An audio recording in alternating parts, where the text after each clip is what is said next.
Él es un trabajador independiente, pero un patrono.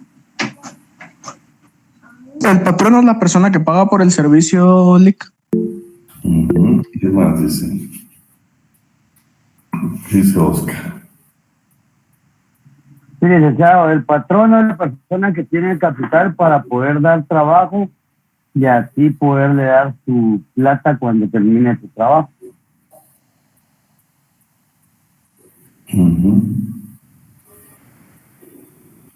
Bueno, les platico porque tenemos que estar claros, ¿va?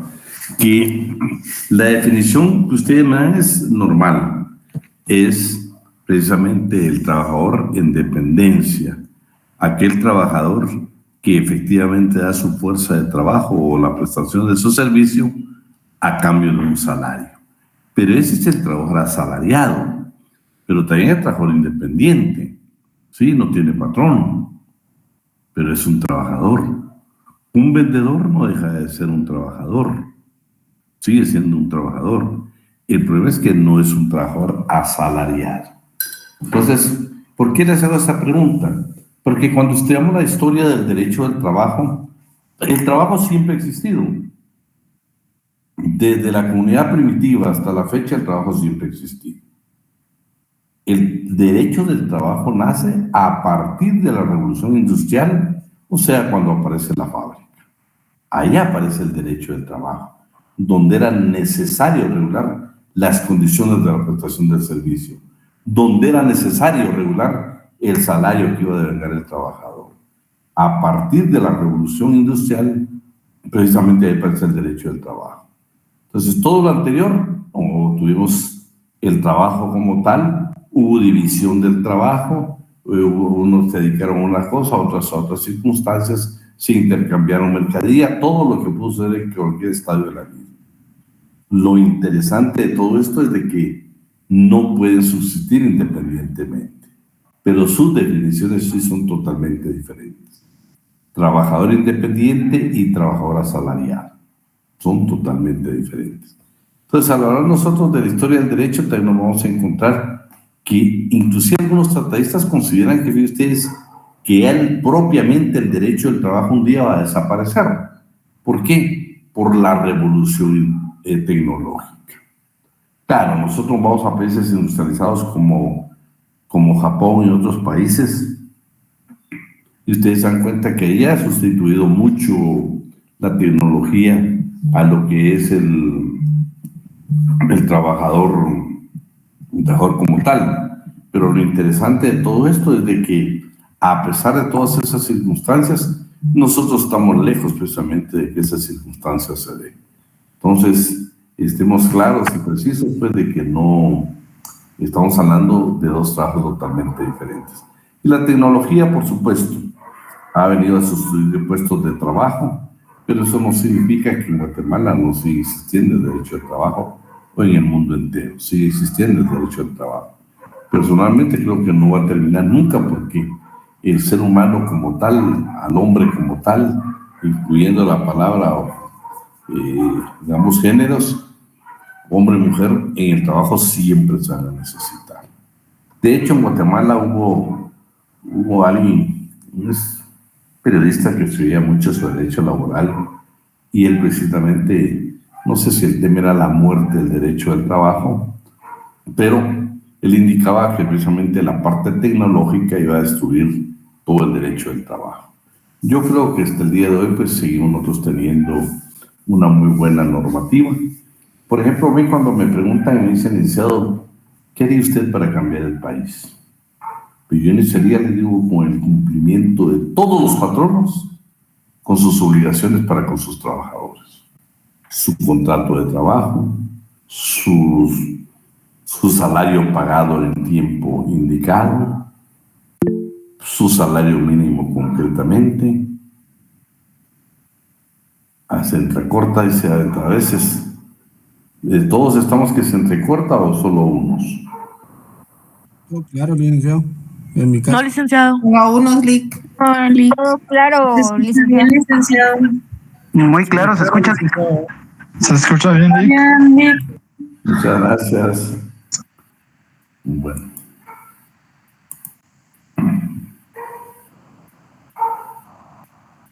Ahí están los consejos, ¿no? Hablando de tecnología, ustedes, bueno. Voy a leer este pensamiento, ustedes. No existe un atajo hacia el éxito. Para alcanzarlo, necesitas de trabajo duro y de mucho valor. Porque el deseo de alcanzar tus sueños siempre deberá ser mayor al miedo que puedas tener al fracaso. Muy buen pensamiento. Quinto semestre, lo voy a probar y con la bendición de Dios, nada me va a tener para darme agua. Esa es una verdad, ¿eh? Aquí están, van a ingresar los compañeros, hombre, no dejan dar clases. Bueno, vamos entonces, pues, mis abogados y notarios. No sé si decirle futuros, porque futuro lo siento muy lejano, ¿eh? Yo no quiero decir que fulano, mira, vas a ser, pues, sos un futuro abogado. Yo no quiero que sea un futuro muy extenso, quiero que sea lo más pequeño que se pueda. Tal vez yo diría el próximo, ¿eh? El próximo es más rápido. El próximo lo voy a hacer. Entonces mi palabra va a ser mi próximo abogado, para que se sea rápido. Bueno. Por ahí también algunos que ya tienen otro título, ¿eh?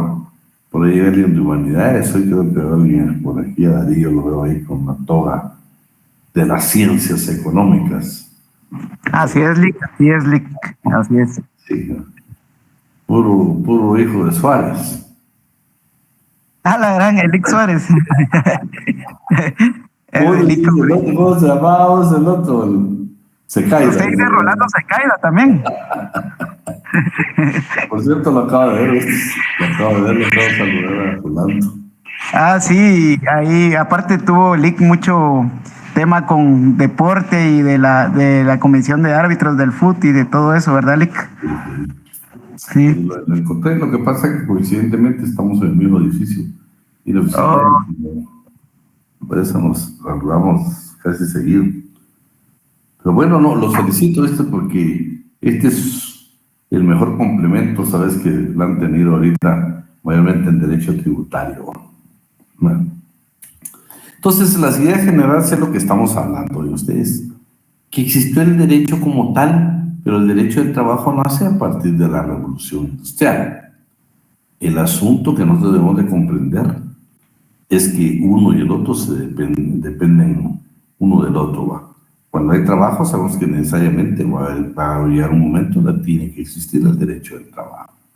Entonces, los tratadistas que yo les hacía mencionar, que dice que la nueva fuerza del trabajo pues se encuentra un gran obstáculo de la tecnología, la revolución tecnológica, que es la que evita conseguir trabajo, y él cree que poco a poco pues el derecho al trabajo va desapareciendo, lo cual considero sumamente difícil.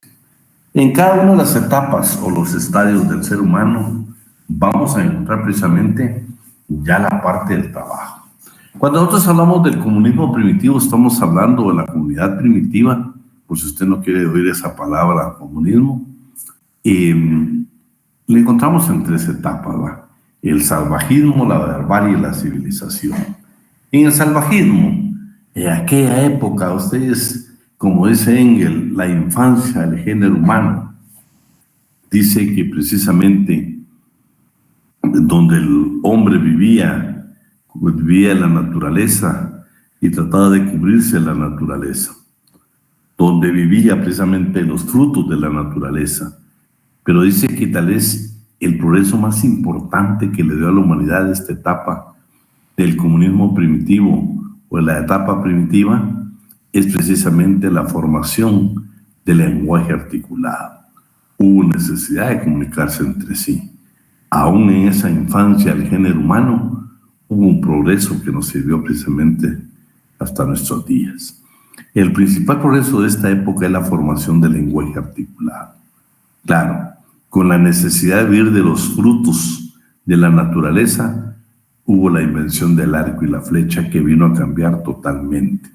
porque saben que ya habían otras formas de subsistir, ya había instrumentos precisamente para lograr subsistir. El hombre encuentra la capacidad de transformar en su beneficio los productos naturales. En esta etapa cabe presumir un trabajo comunal frente a los grandes riesgos que genera el entorno. La solidaridad humana se constituye en un instrumento esencial para la supervivencia, que sin duda va acompañada de una cierta división del trabajo, que evidentemente aún no es asalariada. Veamos la segunda, la barbarie, ¿sí? La barbarie, pues por supuesto, ya aparece la domesticación de los animales y el cultivo de las plantas, que por cierto en la parte nuestra, en Occidente, dice que ellos tenían muchos mamíferos que eran precisamente, entraban a la parte de la cría y la domesticación. En nuestra área, específicamente en América del Sur, teníamos la llama.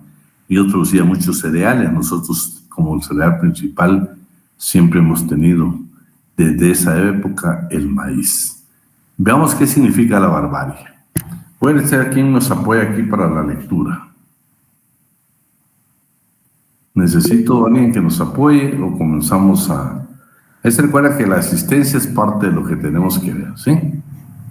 Yo, licenciado, Clara. Bueno, vamos a ver, vamos a ir en ese orden. Vamos primero con Eduardo, después vamos a ir con Melanie, después vamos a ir con Diego y alguien más, después vamos a ir con Rosario y después vamos a ir con Rona. Y después vamos a ir con Kimber. Bueno, solo déjenme ver, aquí están, ¿verdad? Diego, Melanie, Ronald, Andrea, Rosario y Eduardo. Bueno, muy bien, ahí está Clara también. Vamos pues, la barbarie. Lee únicamente, vamos a comenzar con ¿quién dijimos? Con Diego. Únicamente lo que está sobresaltado de amarillo, por favor, Diego.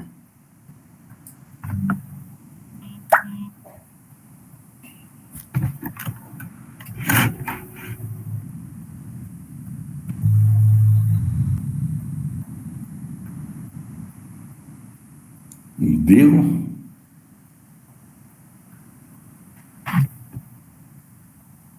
Se nos perdió Diego. ¿Puedo leerlo yo si gusta, licenciado? Vaya, está bien, Rosario.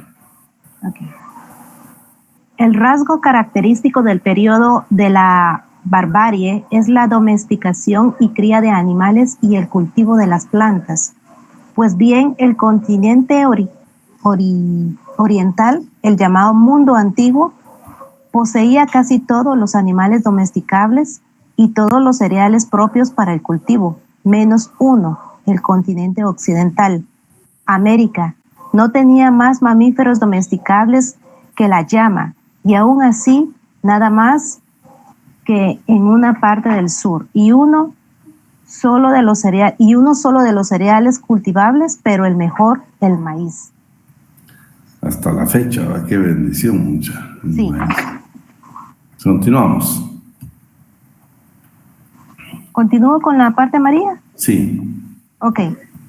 La fundición de mineral de hierro y por el invento de la escritura alfabética. Arriba, Rosario. ¿Qué manda? Arriba, Engels. Perdón. Engels señala que es probable que el cultivo de los cereales haya nacido de la necesidad de proporcionar forraje a las bestias antes de advertir que podía ser también destinado a la alimentación del hombre. La fundición de mineral de hierro y el invento de la escritura alfabética y su empleo literario.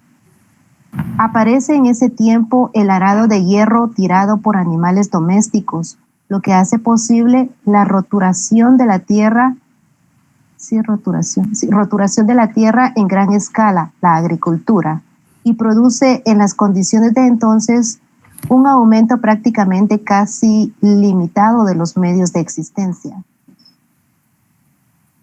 Bueno. Engels. Espérate, vamos a ver, aquí estamos ya con este periodo de la barbarie, ¿sí? Aquí lo interesante es que ya se comenzó el cultivo de cereales. Claro, ellos pues tenían toda clase de cereales ya en el mundo nuestro, únicamente teníamos el maíz. Ellos tenían la cría y la domesticación de varias aves, nosotros y de otros animales. Nosotros únicamente teníamos en ese entonces la llama. Vean qué interesante, porque si yo le preguntara a usted, ¿cuál considera usted que es el animal más domesticado tal vez actualmente? La llama ni la mencionaríamos los guatemaltecos, ¿no? Porque creo que no hay, a excepción de algunos reportajes uno del altiplano que tienen unas cuantas. Pero no sería lo nuestro. Pero lo interesante que estamos hablando ahorita del trabajo en sí, no del derecho del trabajo, es la división que se viene dando con el trabajo. Y aquí se damos cuenta de que ya cambia de la primera, que era la infancia del ser humano, a esta nueva etapa. Aquí y allá, pues únicamente creo que lo más importante fue la solidaridad y el lenguaje articulado que tuvieron. No, aquí hubo producción. Ya ellos trataron de producir. Ya entonces eso va generando la división del trabajo. Claro, ya en la civilización estamos hablando propiamente de la industria. Pero vamos, ¿qué dice la civilización? ¿Quién más nos ayuda? Yo, licenciado Melanie. Por favor. La civilización. Engels, el periodo de la industria propiamente dicha y del arte. La formación social más notable es el clan. El jefe del clan, señala Louis René Noguer, es el mago, el único que conoce los tremendos secretos para producir la casa y los hombres. Es él quien preside las terribles sesiones de iniciación de los jóvenes. Iniciación a todas las condiciones de la futura vida. Verdadera etapa de aprendizaje cívico y social. Imagínate, o sea, el hecho de tener un jefe en el clan era el que prácticamente daba la parte del aprendizaje. No solo en lo cívico, sino también en lo social. Y por supuesto, cuando usted lee un poco de la historia del clan, se da cuenta que este jefe era el especialista en el uso del arco y todo lo demás. O sea, era un verdadero guerrero, un hombre que conocía, por eso fuera el único establecido para poder dar esa etapa de aprendizaje. ¿Continuamos? Bien. La presencia del jefe del clan daría lugar a un trabajo sometido a las órdenes de un tercero. Claro, antecedente del trabajo subordinado. Sin embargo, no se trataría de un trabajo destinado a producir lucro, ya que lo que domina la actividad es el interés colectivo y no el particular de un hombre concreto. Estamos hablando de que parte de que había un jefe que era el que enseñaba, no le daban la calidad de patrono. ¿Por qué? Porque no era un trabajo asalariado. Terminamos. El arado. Firma Noyer, se convierte en el instrumento de la mujer. Se domestica a los animales. Surge con mayor fuerza la división del trabajo. Yo no sé si ustedes han tenido la oportunidad de ver algunas documentales o algunas películas en el área de Nigeria. Yo tuve la oportunidad de ver una y uno se asombra cuando el arado lo utilizan las mujeres. Pero vean, parte de la historia del trabajo, la mujer se convierte, o sea, el arado se convierte en un instrumento de la mujer. Fíjense que nosotros seguimos hablando del arado como algo utilizado hace miles de años. Pero en Guatemala, por ejemplo, se sigue utilizando. Claro, acá desde que yo tengo uso de razón, no lo utiliza la mujer, lo utiliza normalmente el hombre. Pero en esta época era más la mujer que se dedicaba al arado. Veamos, por ejemplo, esta última parte. Al final del tercer milenio y en el curso del segundo, durante la sustitución gradual de la piedra por el cobre, las diferencias sociales se reflejan en las diferencias de las sepulturas. El proletariado artesano, agrícola o minero ha de contentarse de una inhumación sin lujo, el cuerpo envuelto en una capa vegetal, enterrado bajo la vivienda, en la fosa o el pozo de extracción fuera de servicio. La clase dirigente, agrega Noyer, conoce las sepulturas monumentales, las enormes construcciones dolménicas, los túmulos inmensos. Bueno, vean pues. Fíjense que la diferencia entre el trabajador, el artesano y el dirigente era la sepultura. Definitivamente era la forma de extinguir, pues ya dieron cuenta en qué condiciones más humildes enterraban al artesano. Y vean al dirigente en sepulturas monumentales. Por eso cuando usted lea un poco de historia va a encontrar que en la construcción del templo de Ramsés III, un grupo de artesanos, donde vean toda clase de artesanos, carpinteros, albañiles, especialistas en piedra, todo, estaban trabajando para la construcción precisamente de ese templo. Resulta que precisamente por las cuestiones que se estaban dando, fue imposible precisamente que en ese lugar se abasteciera de productos y no llevaron los productos a los artesanos, que todo se pagaba en especie. Y no le llegó el producto. Y es la primera huelga documentada donde dice que el grupo de trabajadores dejó de laborar, suspendió las labores. Digo, señores, ya no podemos más. No nos han dado el jornal, o sea, el producto ni siquiera para poder sobrevivir. Es imposible para poder continuar. Es la primera huelga documentada en la historia de la humanidad, donde los hombres, por el hambre, tuvieron que suspender labores, irse a la huelga para exigir que le proporcionaran su salario, que era en especie. La importancia que tienen precisamente estos aspectos en el derecho del trabajo. La explotación del hombre por el hombre ya forma parte de la naturaleza humana. Eso es en la civilización. Pero ¿qué pasó en Asia Occidental? Acá yo les señalo mucho el lugar donde a la orilla de los ríos comienza precisamente a concentrarse este grupo de trabajadores. Es porque nace precisamente la agricultura. Me imagino que eran ríos que sus laderas eran muy prósperas, entonces comienza a darse precisamente la parte de la agricultura. Y ustedes saben que llegamos al sistema feudal y lo que predominaba era la agricultura. Claro, habían artesanos, pero la economía llegó un momento que era totalmente agrícola. Pero veamos qué pasó en Asia Occidental. Vamos a pedirle favor ahí a Ronald Godínez. ¿Estás por ahí? Buenas tardes, licenciado. Buenas tardes. Léete únicamente, donde dice Asia Occidental, lo subrayado. Ok, licenciado. Mesopotamia. Un estrecho pasillo en el Medio Oriente entre los ríos Éufrates y Tigris, hoy sustancialmente parte de Siria y de Irak, con salida al Golfo Pérsico. Sus primeras instalaciones fueron aldeas de pescadores, a las que sucedieron establecimientos agrícolas establecidos sobre las orillas del Tigris y el Éufrates, y lagos y canales abiertos por los primeros habitantes. La actividad laboral es en la antigua Mesopotamia predominantemente agrícola, aunque sus formas de explotación asuman la forma de empresas que son granja y manufactura a la vez. Abundan los oficios panaderos, carniceros, zurradores, carpinteros, herreros, orfebres y lapidarios, y en realidad los agricultores son solamente una parte del conjunto. La unidad fundamental es el templo. Pero mira qué interesante. Estamos viendo el nacimiento de la agricultura.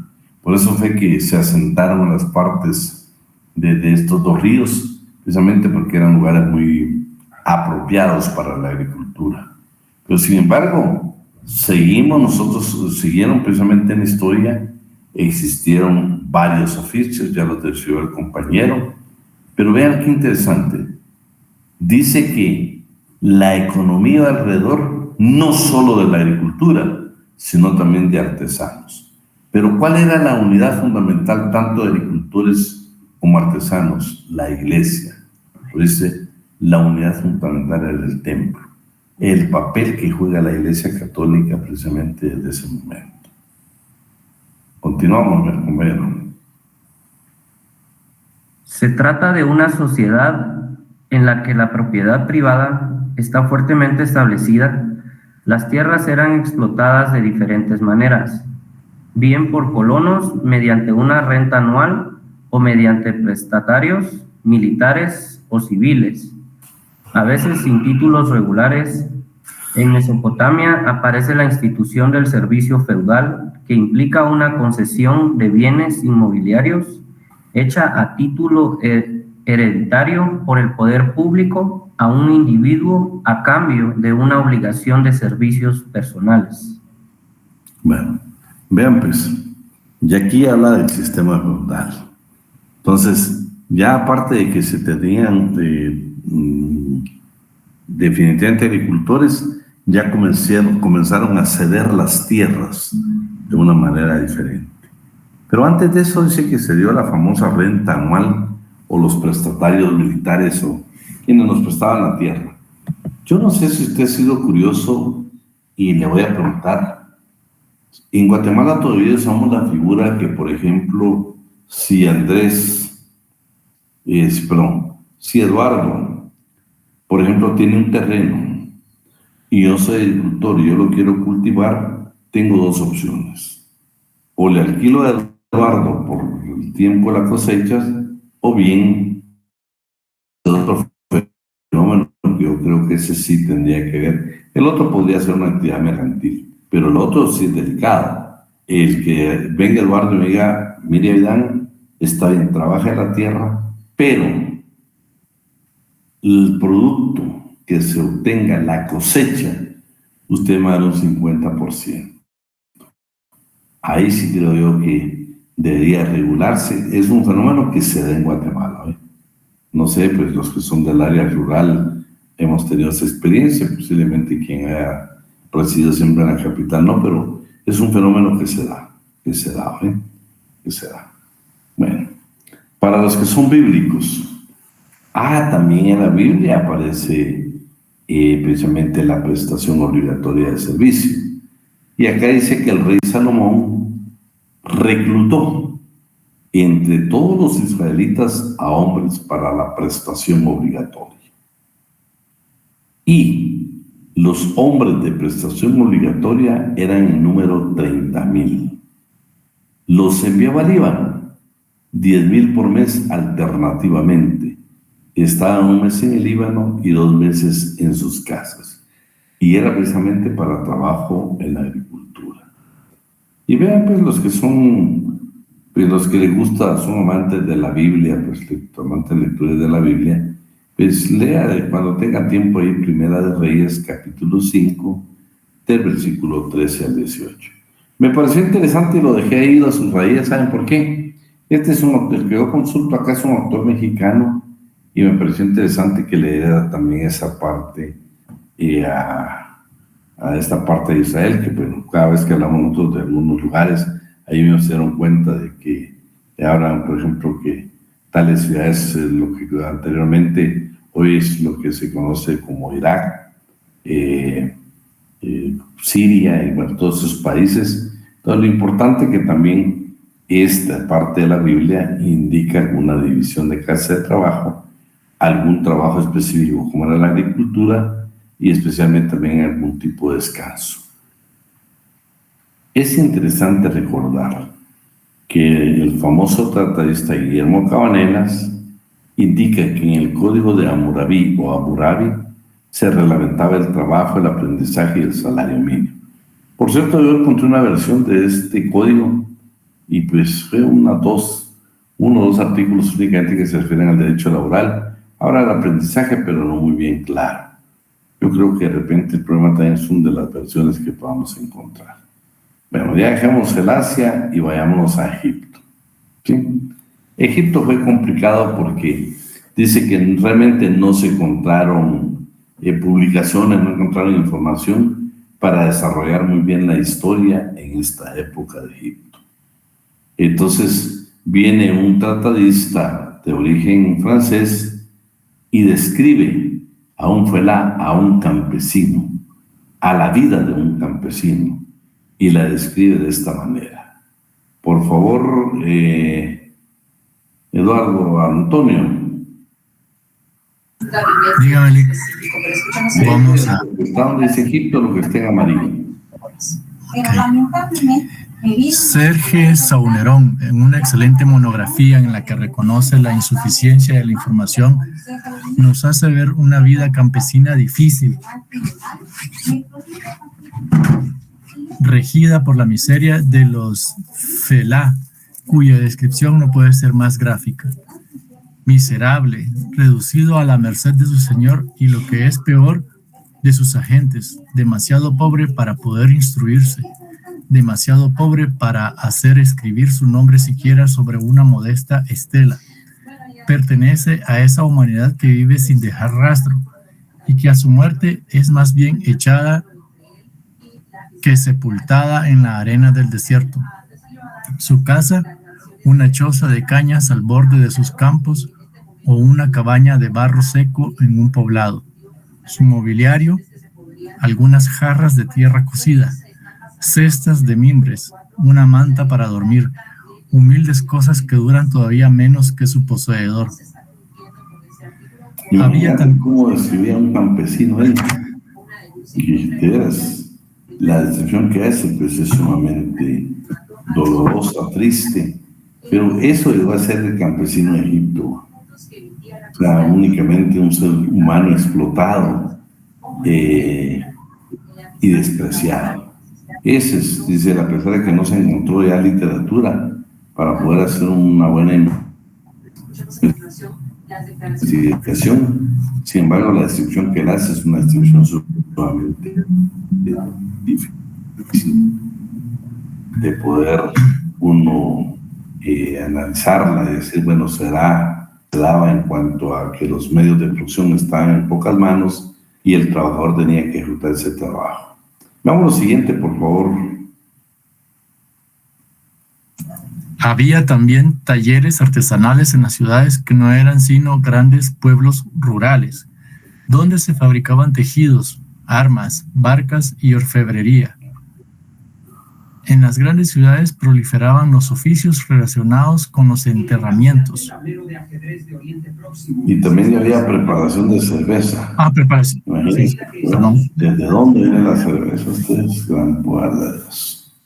Bueno, terminamos con esto. Okay. En general, los salarios se pagaban en especie mediante la entrega de productos de consumo o de uso, cuyo valor adquisitivo, reconoce Sauneron, resulta muy difícil determinar. Existía una especie de asistencia médica para quienes sufrían accidentes de trabajo. A fin de cuentas, un régimen de explotación que pudo provocar y provocó desórdenes sociales e inclusive el ejercicio del derecho de huelga. Para Cabanelas, en Egipto predominó el trabajo esclavo al lado de los oficios libres. Imagínate, Rosario, había cerveza desde ese entonces.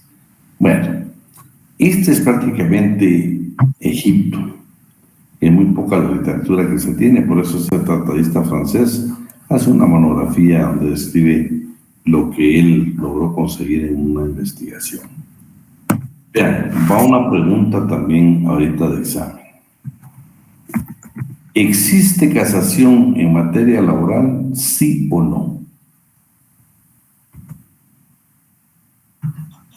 Que yo sepa, no, Lick. ¿Qué dice? ¿Existe el recurso de casación en materia laboral?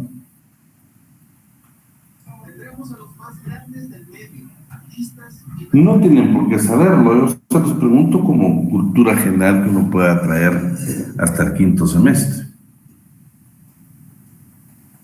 ¿Qué dicen? ¿Qué dice Rosario? Sí, licenciado. Yo tengo entendido que la sentencia de un juzgado es la que se debe de aplicar y no, tengo entendido que solamente hay primera y segunda instancia, o sea que la sala confirma el fallo del juzgado y eso es lo que yo tengo conocimiento. ¿Quién más? Melanie o Diego. Diego dice que no hay. No, licenciado. Kimberly. Licenciado, Sí, claro. yo considero de que como la casación es un medio de impugnación, pues de repente se puede apelar un fallo en alguna situación laboral. Creo que sí. Bueno, regla general. No existe casación en materia laboral. Tal como dijo Rosario, conocen los juzgados en primera instancia, las salas en segunda instancia, y después de eso únicamente cabe el amparo. ¿Sí? Es más, vean, la jurisprudencia en materia laboral no es la que ustedes traían con 5 fallos. La jurisprudencia en materia laboral está contenida en el artículo 43 de la Ley de Amparo. No sé si alguien la puede conseguir por ahí. Artículo 43 de la Ley de Amparo. Para que nos quede grabado. ¿Cuál número de artículo? 43.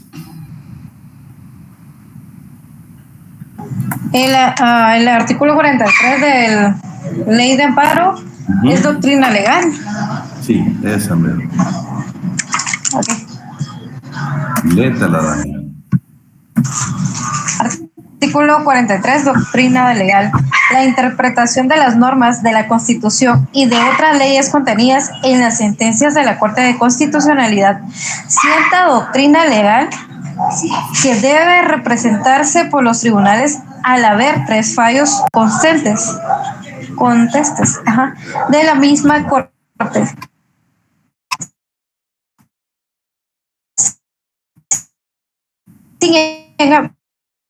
Sin embargo, la Corte de Constitucionalidad para los otros tribunales, salvo que lleguen a emitirse 3 fallos sucesivos, contestas en el mismo sentido. Bueno, en materia laboral salimos de lo común hoy. Primero, no hay casación. Escríbalo por ahí, alguien que escriba. En materia laboral no hay casación. 2. ¿Se recuerdan que ustedes venían con el criterio del derecho común, el derecho civil, donde la jurisprudencia se crea con 5 fallos?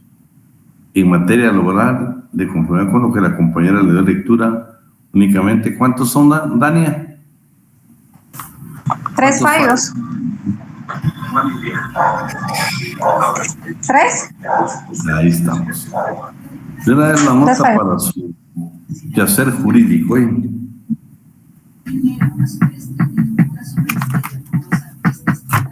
¿Estamos? Alguien que lo escriba para que nos quede grabado. En materia laboral no hay casación. También, Rola, agreguemos que la jurisprudencia en materia laboral son 3 fallos. Artículo, no existe recurso de casación.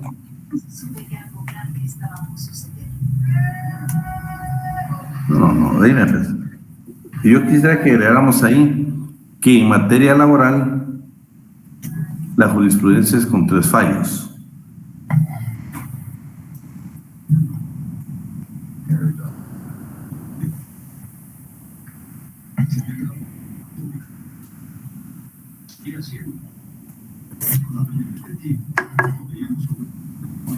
¿Ya? Ahí estamos.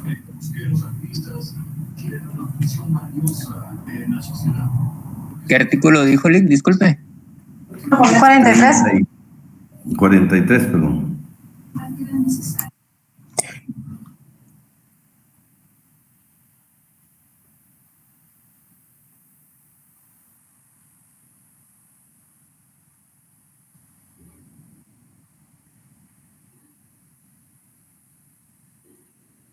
Bueno, estamos ahí.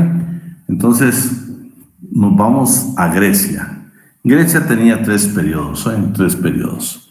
Vamos a ver el primero, aquí lo vamos a ver también cómo es de que la primera etapa es de la economía, cómo es la que posteriormente ya la tenemos otra vez los artesanos, y vamos a ver el tercer periodo.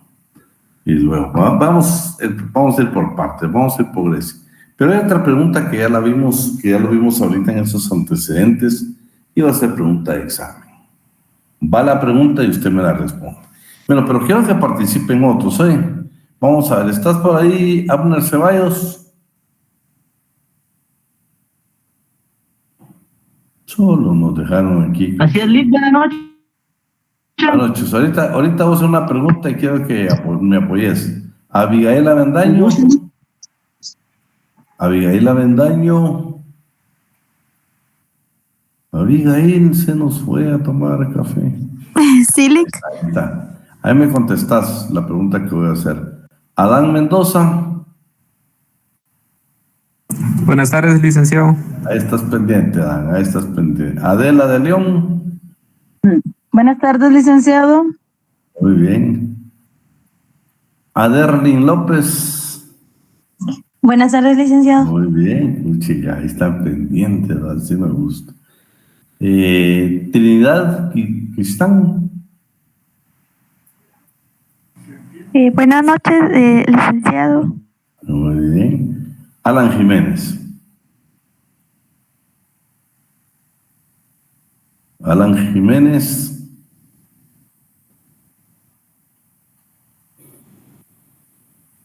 Alan, si no nos contestó mucha, nos abandonó. Bueno, la pregunta a los que intervinieron, quiero que todos opinen, los que les dije. ¿Permite la ley, la legislación guatemalteca laboral, pagar en especie el salario? Primero, ¿sí o no? ¿Qué dicen? No. No. No, licenciado. Adrián tampoco no. ¿Quién? Yo considero que no, licenciado. Que no. ¿Rosario? Lick, yo me acuerdo que el licenciado Alan mencionó que si se acordaba, sí. Carlos. Si se llegaba a un acuerdo, sí. ¿Qué dice Carlos?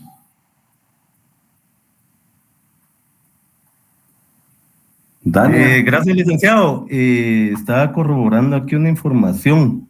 Me parece que sí. Bueno, veamos, pues.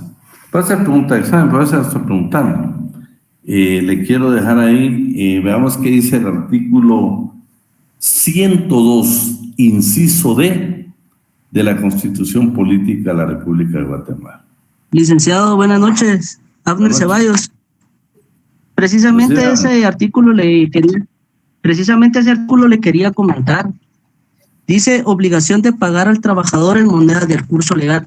Sin embargo, el trabajador del campo puede recibir a su voluntad productos alimenticios hasta en un 30% de su salario. En este caso, el empleador suministrará esos productos a un precio no mayor a su costo. Bueno, según, ¿me leíste el 102 de la Constitución? Así es, el 102. ¿No me la puedes publicar ahí? Que le escribieras acá para que nos quede grabado. ¿Alguien más? Un momento. Va. ¿Alguien más que me lea el 90? Con gusto, licenciado, aquí lo tengo. Eso le iba a comentar.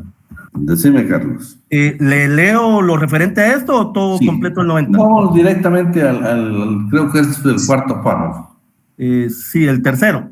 No obstante las disposiciones anteriores, los trabajadores campesinos que laboren en explotaciones agrícolas o ganaderas pueden percibir el pago de su salario hasta en un 30% del importe total de este como máximo, en alimentos y demás artículos, análogos destinados a su consumo personal inmediato o al de sus familiares que vivan y dependan económicamente de él, siempre que el patrono haga el suministro a precio de costo o menos. Bueno, entonces se dan cuenta que sí tenemos la base legal. Alguien que me las escriba ahí para indicar que en Guatemala sí se permite el pago en especie al trabajador campesino, al trabajador agropecuario. Ponga trabajador campesino, ¿sí? Pero fíjense que el problema es aún más serio. Ya le dimos lectura al 90 y al 102. Mónica, el otro es el 102 de la Constitución Política de la República de Guatemala. 90 del Código de Trabajo. Siempre veremos que es del Código de Trabajo. Bueno, pero como yo los quiero a ustedes, ya hemos hablado que no los quiero estudiantes de Derecho ni abogados. Ay, aquí ya me gradué de abogado. No, señor, usted tiene que ser el mejor. Aquí no va a caber nada. Quiero que interprete esto. Vea lo que dice que se puede pagar en especie. Veamos qué dice el artículo 138 del Código de Trabajo y 139. Decime, por favor, Neida Paola. Sí, licenciado, buenas tardes. Artículo 8. Trabajadores campesinos son los peones, mozos, jornaleros, ganaderos, cuadrilleros y otros análogos que realizan en una empresa agrícola o los trabajos propios y habituales de esta. La definición anterior no comprende a los contadores ni a los demás trabajadores intelectuales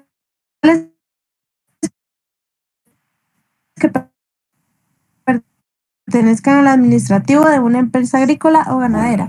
Vean qué interesante. Está la definición, es un trabajador campesino. Veamos qué dice el 139. Leímos el artículo 138. Tal vez alguien nos va a hacer un favor, muchachos, ir anotando por ahí para que nos vayan quedando grabados.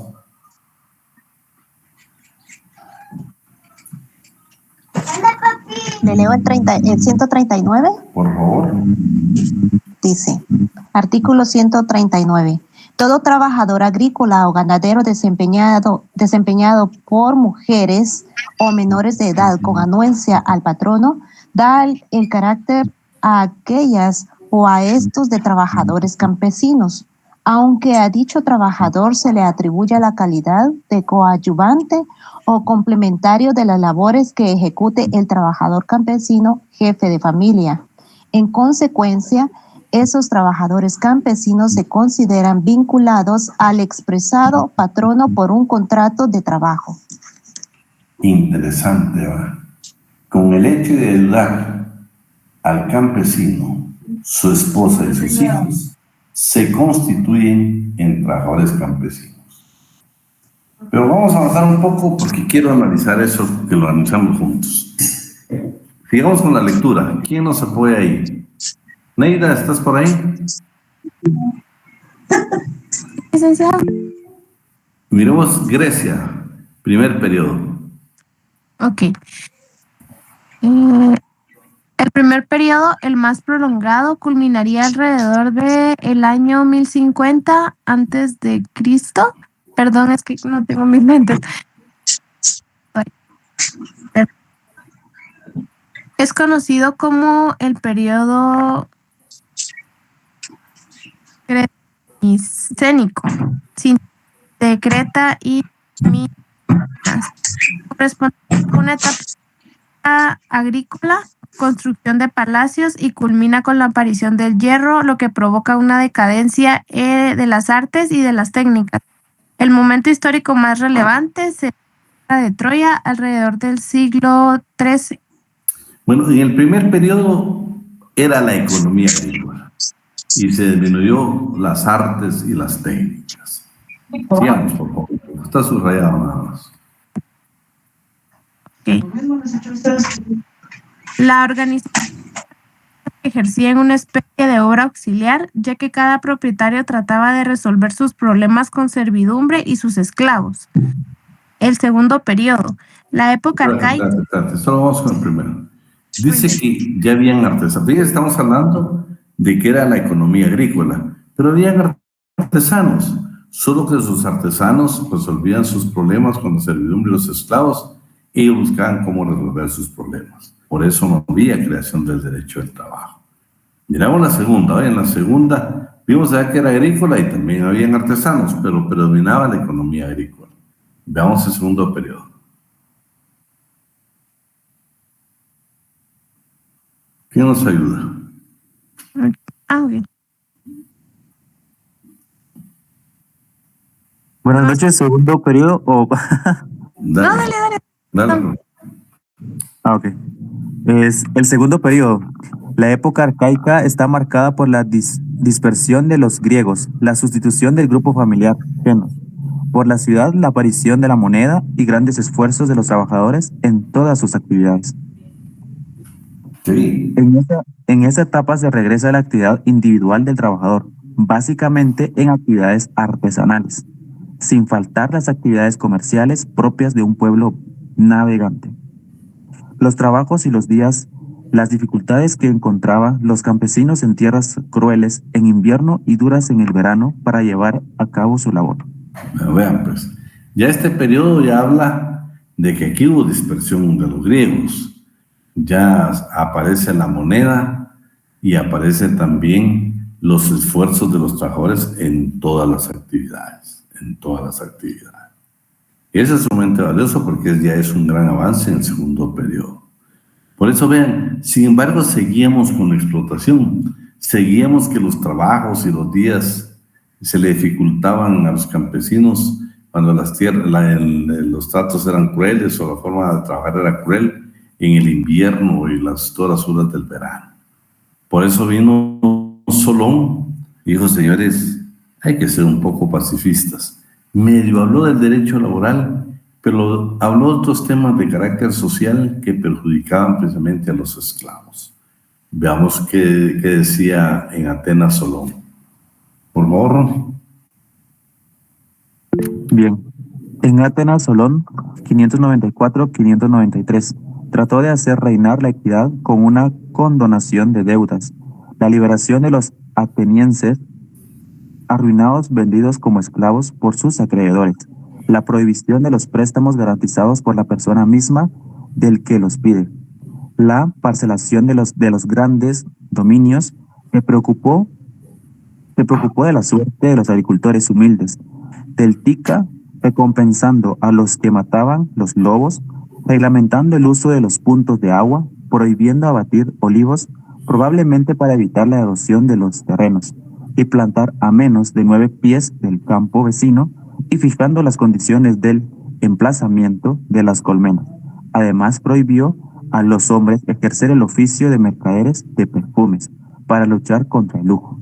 Muy bien. Imagínate, era un poco redentor Solón. Claro, no hablaba mucho del trabajo, hablaba más que todo de otras circunstancias que más se dan en el derecho civil. Continuamos con las otras, cuando dicen en esta nueva etapa.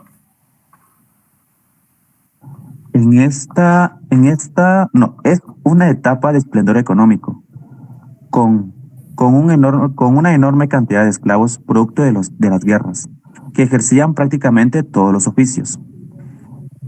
Cita Bourdieu sus funciones y entre ellas las del joyero, fabricante de broches, zapatero, despensero, burrero, campesinos, viñaderos, muleros, artífices en carreteras y camas, con cortadores de madera resinosa, curtidores, zurradores, fabricantes de sandalias y odres, zapateros, remendones, herederos, fabricantes de vasos y cubetas, tal vez mineros, negociantes, tenderos, carniceros, vendedores de pescado, de salazones, de pan, de legumbres, de sésamo, estopa y cola, pinzalleros, perfumistas, barberos, jornaleros, portadores de ánforas, recaderos, secretarios, etc. Solo detenete, si se dan cuenta ya había un poco otros fabricantes, ya unos artesanos muy exclusivos, ya habla de los joyeros. Continuamos. No faltan en ese periodo la última etapa, Lick. Sí. No faltan en ese periodo los profesionales liberales y entre ellos la actividad más destacada sería la filosófica. La actividad fundamental desde el punto de vista económico sería la agricultura. Es la época de Sócrates, Platón y Aristóteles. Muy bien. Más hablaban de filosofía y no del derecho del trabajo, claro. Ellos para eso estaban, pues eran filósofos, no eran gente que tenía que ver con normas ni nada. Pero sí, como dice alguien ahí que leí un libro donde dice y hace una crítica severa precisamente a estos filósofos que nunca hablaron de la esclavitud, cuando en su época pues tenía su auge. Y la última etapa, ¿sí? Estamos en Grecia, la última etapa. Vamos a ver, ¿quién nos sabe ahí? Yo, licenciado. Yo, licenciado. Por favor, démosle pues.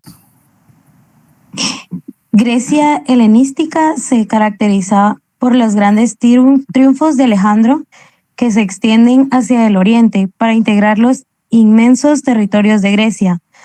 Abundan los prisioneros de guerra, pero no necesariamente se convertían en esclavos. En su lugar, dice Bourriot, muchas veces se les incorporaba a los ejercicios griegos.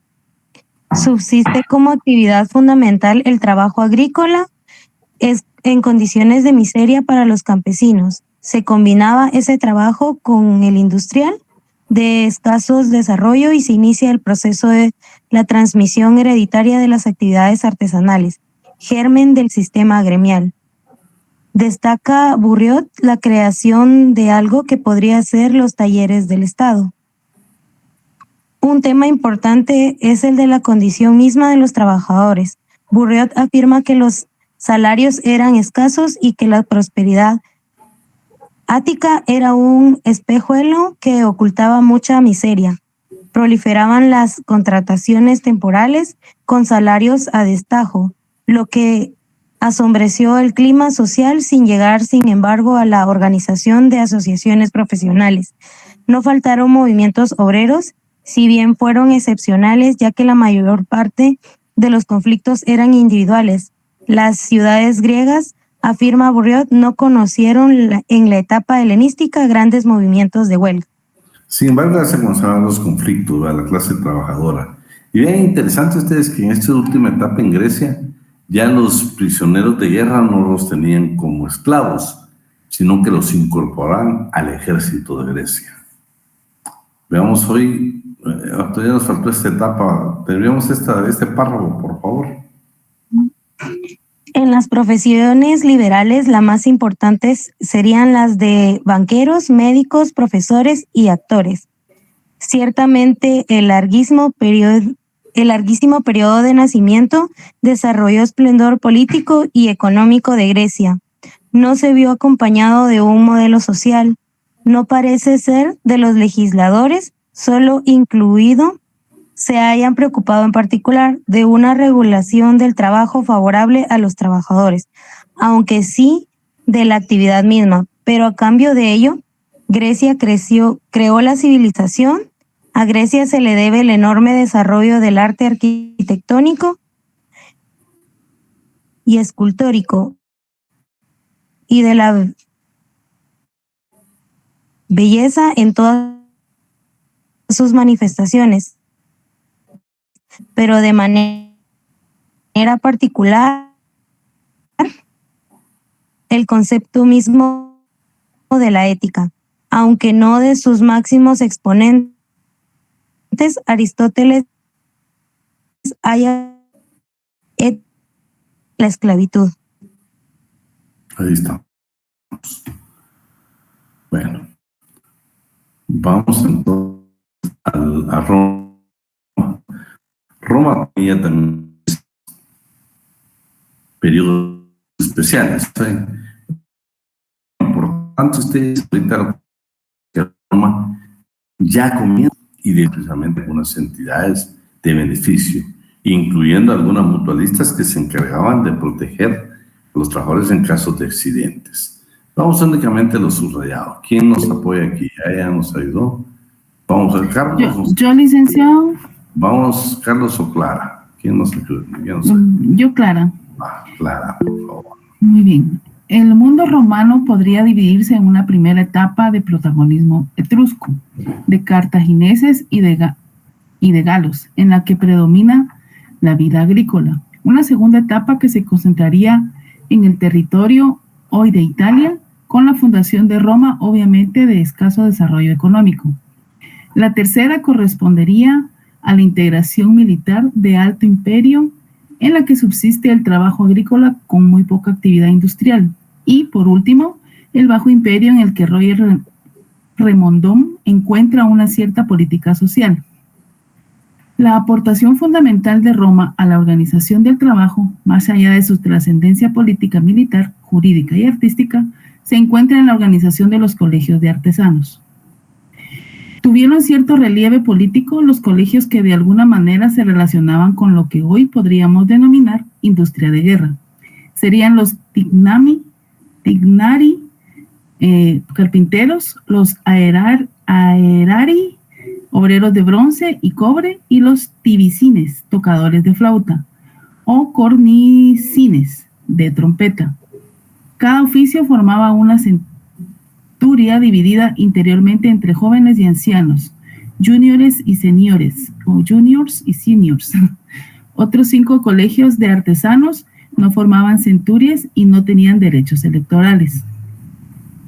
De hecho, los colegios romanos integraban instituciones reconocidas oficialmente, aunque no todas constituyeran organismos políticos. Afirma Saint-Léon que durante parte de la monarquía y la república, las corporaciones combatieron contra los patricios con una clara tendencia popular. La ley Julia abolió los colegios y las sodalitias, nacidas en los últimos tiempos de la República Romana, organizaciones civiles que participaban con entusiasmo en los comicios. La fecha de la ley Julia se discute. Afirma Saint-Léon que podría ubicarse entre los años 67 a.C. y el año 64, fecha defendida por Mommsen. Bueno, si se dan cuenta, entonces aquí lo importante es la aparición de los famosos colegios romanos, o algunas veces también lo denominamos colegios de artesanos. Pero lo importante ya fue el tipo de organización que se dio, ¿sí? Veamos hoy que ya estos colegios romanos tenían una estructura, ya había jerarquía dentro de estos colegios, ya habían dirigentes en estos colegios. Veamos cómo se daba la estructura de estos colegios. La estructura de los colegios era vertical. La primera categoría era formada por los colegiados, generalmente hijos de un artesano de la misma profesión, yerno o heredero o simple candidato. La segunda la integraban los magistrados de las corporaciones, decuriones, jefes de grupo de 10 miembros, los curadores, procuradores, síndicos y cuestores oficiales, administradores de los fondos comunes y representantes de los colegios. Los jefes ejecutivos de la corporación, patrones como a veces eran denominados, y los jefes honorarios de las corporaciones. Bueno, en cuanto a la Edad Media, ustedes saben que esta sí fue determinante. También la vamos a tener en 3 periodos. El día de hecho lo vamos a ver así rápidamente, 2, y regresamos a hacer el análisis del artículo 138 y 139 del Código Penal. Sí, no te preocupes de eso, Johan, ahorita les voy a hablar de eso. Veamos entonces, ¿quién nos ayuda acá?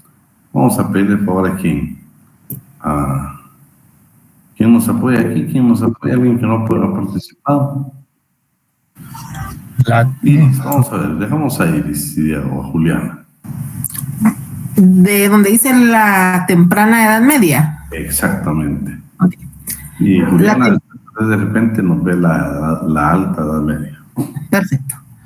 La temprana Edad Media corresponde a un periodo de economía cerrada.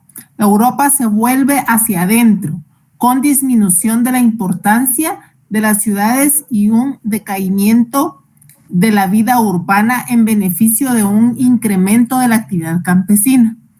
El comercio exterior, tan rico antes, se esconde ante las amenazas árabes que les permiten controlar el Mediterráneo.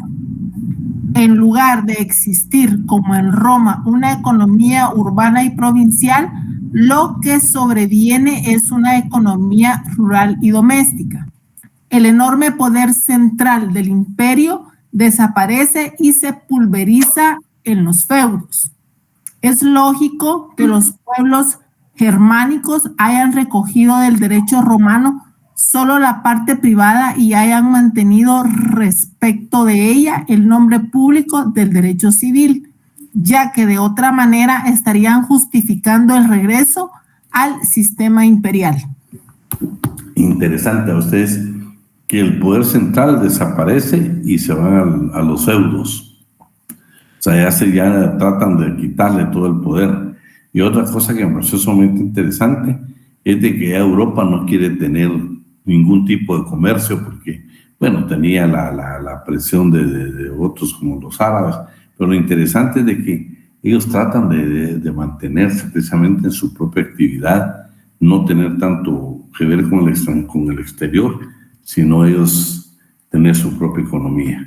Y lo segundo es de que van tratando de que se aparezca el poder central para que se vaya a los sistemas feudales. Veamos hoy la Alta Edad Media.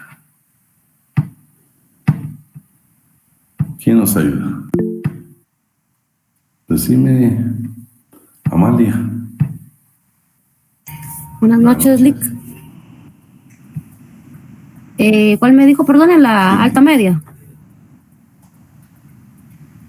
Se inicia con la disolución del imperio carlovingio y culmina en el siglo, no veo muy bien en la pantalla, en el siglo XIII, para dar paso a la etapa de mayor desarrollo, que es la denominada Baja Edad Media. Esta no termina en todas las partes al mismo tiempo, de tal manera que las épocas modernas y contemporáneas aún conviven con formas feudales hasta el inicio del siglo XX. En México, por ejemplo, es importante destacar que en la Alta Edad Media se produce un renacimiento de la cultura con el nacimiento de las universidades, el auge de las compilaciones y en el orden arquitectónico con la construcción de las grandes catedrales góticas que obligan a la concentración permanente de grandes masas de trabajadores. Los glosadores y los posglosadores hacen de Bolonia la cuna de la reinterpretación del derecho romano, con un resultado que no necesariamente coincide con el sentido original de las reglas. Ahí estamos. Bueno, entonces aquí acaba de destacar a usted ya en esta Alta Edad Media, vean qué interesante, el renacimiento de la cultura, el nacimiento de las universidades, el auge de las compilaciones, el orden arquitectónico, la construcción de grandes catedrales góticas, que esto trajo como efecto la concentración permanente de grandes masas de trabajadores. Eso se dio en la Alta Edad Media. La Baja Media pues la vamos a analizar posteriormente. Ahora tal vez lo único que yo quisiera pedirles es que nos quedamos en el análisis del artículo 138 y 139 del Código de Trabajo. Entonces lo voy a molestar. Ya quedamos nosotros de que en caso de los menores de edad no pueden trabajar en lugares insalubres o lugares peligrosos. Cuando nosotros hablamos del área rural del campo guatemalteco, estamos hablando, por supuesto, del uso muchas veces de insecticidas y pesticidas o productos químicos totalmente dañinos para la salud. Por eso lo importante, ¿qué quiso decirle el legislador en el 139? Donde indica que si los hijos y la esposa del campesino colaboran con él y hay anuencia, ya sea tácita, ya sea en forma expresa o bien tácita, por parte del patrono, tanto los menores de edad como la esposa se constituyen en trabajadores campesinos. Y la compañera le dio el artículo 138, donde está la definición de que es un trabajador campesino. Aquí el riesgo que se juega es de que precisamente al haber esa ambigüedad en la ley, muchas veces han sido contratados menores de edad, ¿sí?, en la agricultura, que le causan un grave daño. No solo daño físico, sino daño a su corporación física, daños en la parte de que tienen que abandonar las escuelas para contribuir a la economía familiar. Por eso la importancia que estos artículos deberían ser reformados y aclarados sabiamente para indicar cuál fue la pretensión del legislador. Porque en primer lugar, no podrían trabajar menores de edad. Y ahí sí digo yo, tendrían que ser de 18 años en adelante por el uso de estos productos químicos. Por las excesivas jornadas de trabajo, cuando nosotros ya le dimos lectura, en cuanto a los menores, se reduce la jornada de trabajo. Entonces, son aspectos que tenemos nosotros que ver y analizar. el código de trabajo le va a dar muchas maravillas, muchas enseñanzas, y yo creo que, pues en la medida de las posibilidades hay que ser agentes de cambio, que hoy yo creo que vamos a tener la oportunidad de invitar a alguien. Esperamos un día invitar a un diputado, no con fines políticos, sino con fines de que de repente hay iniciativas de ley y que nosotros vamos a ser agentes de cambio. También quería también indicarles algunos aspectos, por ejemplo, los que no estuvieron en la clase cuando hicimos los grupos. Por favor, quisiera que estuvieran rápidamente para que organicemos otro grupo. ¿Quién no tiene grupo? Oiga, todos están en grupos. Decime. Sharon, Oscar, Yomara, María José, Aura, Joshua, Stephanie. Bueno, vean pues, y lo que yo quiero es, ¿quién de todos ustedes tiene un poquito más de tiempo? Sharon, ¿cómo estás de tiempo?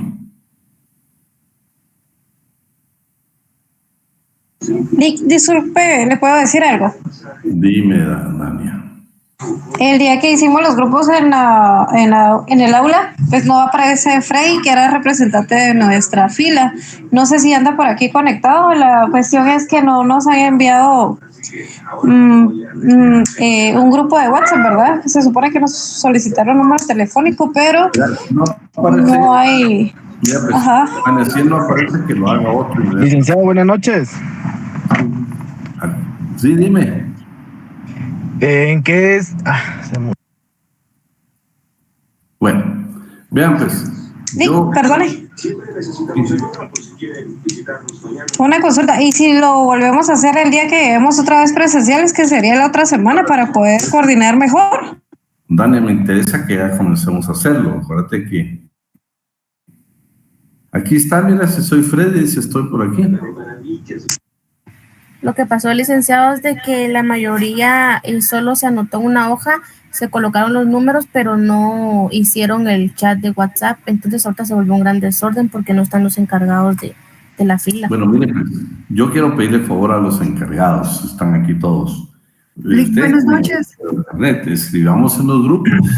¿Qué tal, licenciado? Buenas noches, aquí estoy. Lick, buenas noches, disculpe, fíjese que en el caso de mi fila, nosotros estamos bien organizados, claro. Tenemos grupo, la coordinadora del grupo ya mandó el formato para poner nuestra asistencia y todo, entonces, en mi punto de vista, yo estoy bien con mi fila y creo que todos estamos de acuerdo con la fila que yo estaba. Bueno, vean, pero yo no quiero que esto sea un problema, sino que sea una bendición. Yo quiero que vean los encargados. Ahora voy a pedir favor, vean, pero los que no tienen grupo, que no llegaron el día que los hicimos, voy a delegar hoy aquí, ¿sí? ¿Estás por ahí, María José Ortiz? ¿Estás ahí? Sí, licenciado. Vaya, mira, pues, todos los que no están en grupo, por favor, mandáis donde te pueden escribir y tú vas a ser la coordinadora del grupo de los que no tienen grupo. Ah, ok. Lo voy a mandar ahorita que estamos conectados de una vez. Y los que no tienen grupo, que me escriban, por favor, y así hago el grupo de una vez. Exacto. Entonces, por favor, todos los que no tienen grupo se inscriben y el grupo de ustedes se llama María José. María José les va a escribir ahorita ahí. ¿Vale? Vamos ahí. Ok, ahorita escribo.